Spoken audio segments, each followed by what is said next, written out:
Hello, Assalamu alaikum wa rahmatullahi wa barakatuh. Welcome to us all to this session in which inshallah we are going to learn about Jazmul Fi'l al-Mudari. We've already read on Nazbul Fi'l al-Mudari. We've studied that and I'm hopeful it was understood very well. So we are going to look at Jazmul Fi'l al-Mudari. And then Jazmul Fi'l al-Mudari basically is the time when the present tense verb takes sukun instead of dhamma at its end. So when you have a verb like yazhabu, when does it become yadhhab with sukun on the last letter? When does the verb take that condition? That is the jussive case. Jazm is the jussive case. So that is what we are going to look at, making the present tense verb jussive or change into the jussive case. Okay. And in Arabic they will say majzoom. That is a verb that is in the case of jazm is called majzoom. So you hear fi'lun mudari'un majzoom. Okay. So let's get to the text. It says, example number 1, it says lam yahfaz. So you look at the spoon here, there is a spoon here. If you have in the book, you see it much clearer than in this PDF file. So having the hard copy is really helpful in this case. Lam yahfaz Muhammadun darsahu. Muhammad did not memorize his lesson. Lam basically means did not. It negates in the past. Lam yanqati, here to yanqati is having sukun, you note that. Lam yanqati nuzulul matar. Nuzulul matar is rainfall. It says the rainfall did not stop or did not cease. So lam yanqati nuzulul matar, the rainfall did not stop. And it says in example number 3, lam yaqbid, here too there is a sukun here, you note it. Lam yaqbid ahadun ala al-lis. Yaqbid from qabada is to grasp something, to get hold of something. So if you do your fist like this, a fist is qabdun. Okay. So it says lam yaqbid ahadun ala al-lis. No one got hold of the thief. Al-lis is thief. So no one got hold of the thief, or no one grabbed the thief, no one caught the thief. Okay. It says la ta'kul. Here to the lamb there is a sukun on it. La ta'kul wa anta shab'an. Do not eat whilst you are satisfied. When you are not hungry, that is basically what he is telling us. Do not eat whilst you are satisfied. Shab'an means satisfied, full. So if somebody invites you to a food, ta'al lina'kul, ta'al na'kul, you say ana shab'an, I'm satisfied. Okay. It says la ta'kul wa anta shab'an, do not eat whilst you are full. Okay. It says la tukthir, la tukthir min ad-dahiqi, do not overlaugh. Ad-dahiq is laughter, tukthir doing it more. La tukthir min ad-dahiq, do not laugh too much or do not overlaugh. And it says number 6, so la tukthir also there is a sukun on the ra. And here it says la tusri' fi sayr, do not hasten. Tusri' from the verb asra', and as-sayr is movement. That is why you call car sayyara, that it moves a lot. La tusri' fi sayr, here too on the ayn there is a sukun, it's not a dot. La tusri' fi sayr, do not hasten in movement. Okay. La also means do not. It's a command not to do something. So we've seen lam and then la. Okay, let's get to example number 7. It says in taftah. Here taftah has kun. نوافذ الحجرة يتجدد also has kun هواؤها. Okay, in taftah, if you open نوافذ الحجرة, nawafidha is the plural of nafidha, window. So nawafiz is windows. If you open the windows of the room, yatajaddad hawa'uha. Hawa is air. Its air refreshes. Yatajaddad, it gets refreshed. Okay. Says in tajlis has kun here. In tajlis في مجرى الهواء إن تجلس في مجرى الهواء تمرد also has spoon here. Let me just pick the spoon alone. Okay, so in tajlis, if you sit, fi majra is the path of something, because jara is to run and majra is the path that something runs through.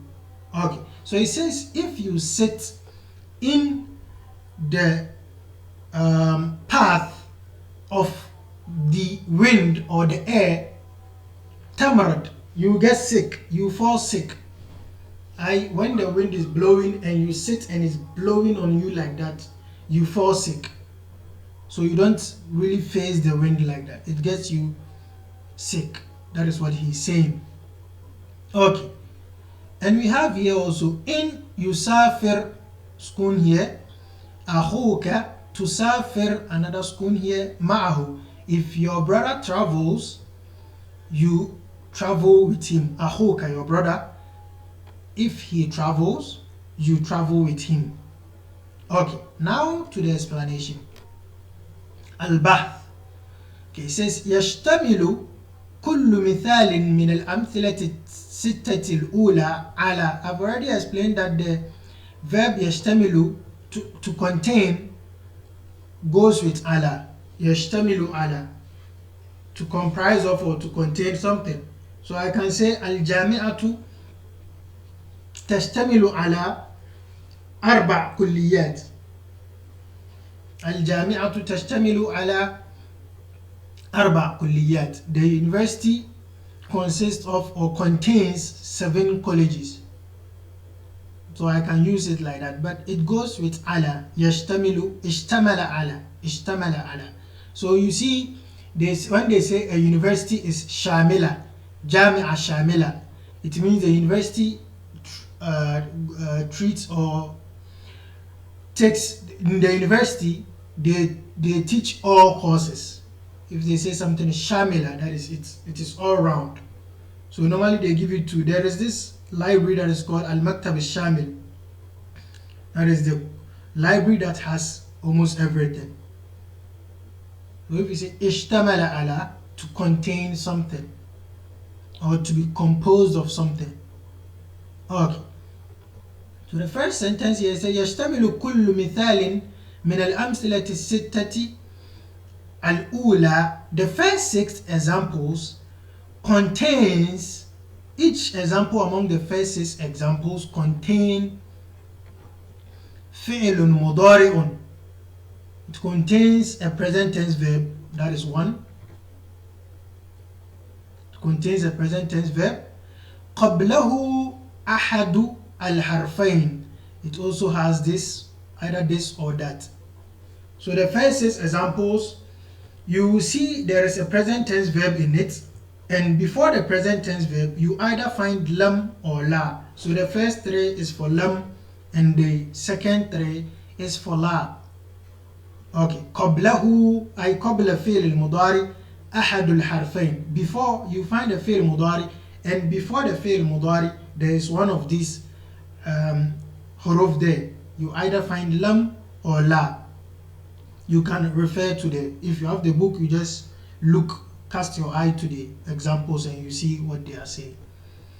ويدل الحرف الأول and ala ويدل الحرف الأول على, and the first harf which is lam, the first harf which is lam refers to, يدل على refers to نفي الفعل في الزمن الماضي, negating the action in a past time.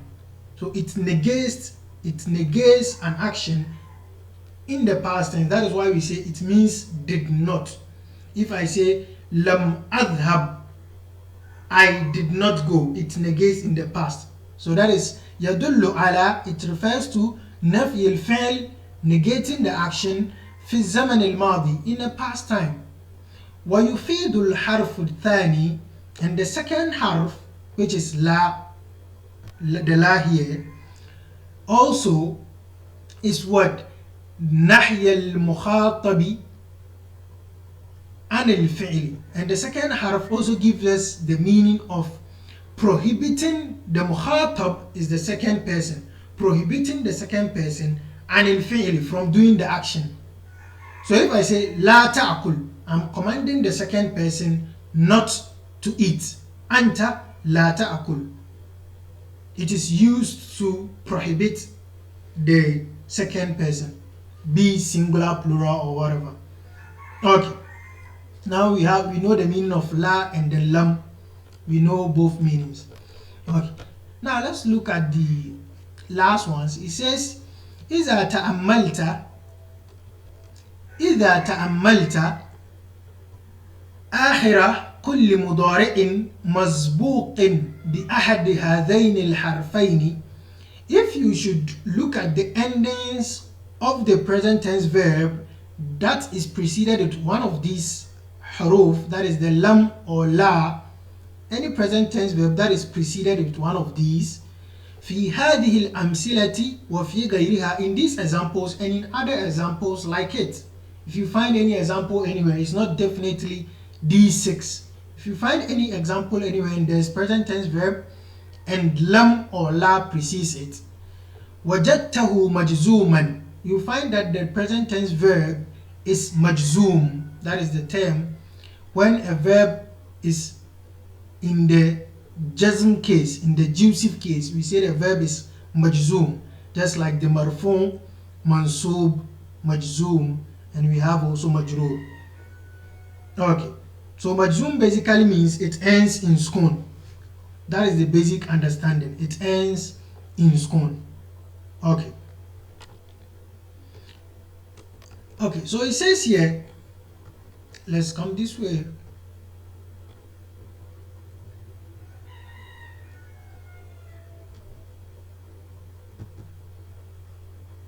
Okay.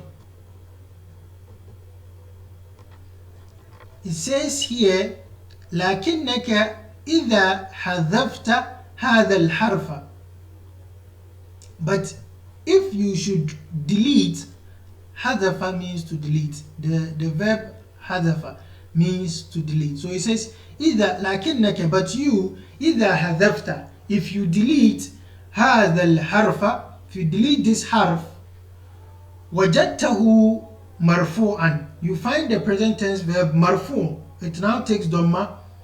So if I say lam adhhab, the ba takes sukun, but if I take off the lam, I will say adhhabu, so that is the marfu, taking dhamma at the end.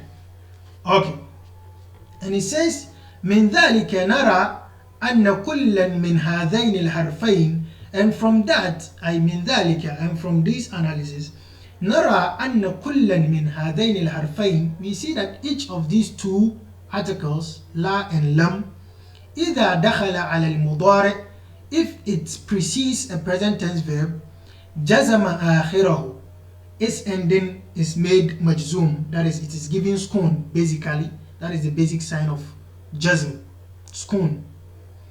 وإذا تأملت, and if you should ponder or look through الأمثلة الثلاثة الأخيرة, if you should look at the last 3 examples, وجدت كل مثال, you find each example منها, among it, مبدوءا بالحرف, in مبدوءا, it starts with, each example starts with the harf in. ومشتملا, so مشتملا, that is and it consists of مشتملا على. You can either say ويشتمل على or ومشتملا على. ومشتملا على فعلين, and it contains two verbs, مضارعين, present verbs, present tense verbs. ومشتملا على فعلين مضارعين, and it contains two present tense verbs. So basically we have in, and then there are two present tense verbs. So in the last three examples, you find the verb, you find in, and then you find two present tense verbs. Again, you can cast your eye to the examples if you have in the book, and then you see this in the last three examples. Okay, so it says فعلين مضارعين مجزومين, and these two verbs, present tense verbs, are also majzoom. They end with skun, as I indicated. Let me just go up sharp and then let's see this. What it is telling us is that you find in, you find in here, and then also in here, and then you find a present tense verb that ends in skun. Here you find a present tense verb, it ends in skun. A present tense verb ends in skun, and then here there is another one, there is another one here, and there is another one here. So you find the in and two present tense verbs, both ends in skun, applies to all the three. So that is basically what he's telling us down here. Okay, so he says